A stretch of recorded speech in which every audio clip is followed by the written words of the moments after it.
நம்ம 250 some டார்கெட்டோட 15th some இப்போ பார்க்க போகிறோம். இது லாஸ்ட் குரூப் 4ல கேட்ட ஒரு கொஸ்டின் தான். குரூப் 4 2024ல கேட்ட ஒரு கொஸ்டின். எல்லா எக்ஸாம்ஸ்லையும் இந்த மாதிரி ஒரு கொஸ்டினை கேட்டுருவாங்க. சண்டேனா 2, டியூஸ்டேனா 3, தேர்ஸ்டேனா 2, மண்டேனா எவ்வளவு வேல்யூ வரணும், இதுதான் கேள்வி.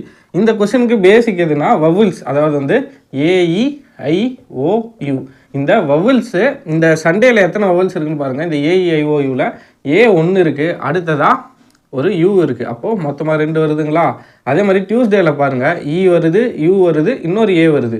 அப்போது மொத்தமாக 3. தேர்ஸ்டேயில் 1, 2. இப்போது அதே மாதிரி மண்டேக்கு கண்டுபிடிக்கணும். மண்டேயில் A1, O1. அப்போ டோட்டலாக மண்டேக்கு எத்தனை வரும்னா இதன்படி பார்த்தா 2, 3, 2, இதுக்கும் 2.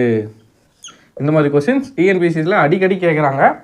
கொஞ்சம் பார்த்துக்கோங்க. வவல்ஸ் AEIOU இதை வச்சு தான் ஆன்சர் போட முடியும். OA இது 2 இருக்குது, அதனால் ஆன்சர் 2. அவ்வளோதான்.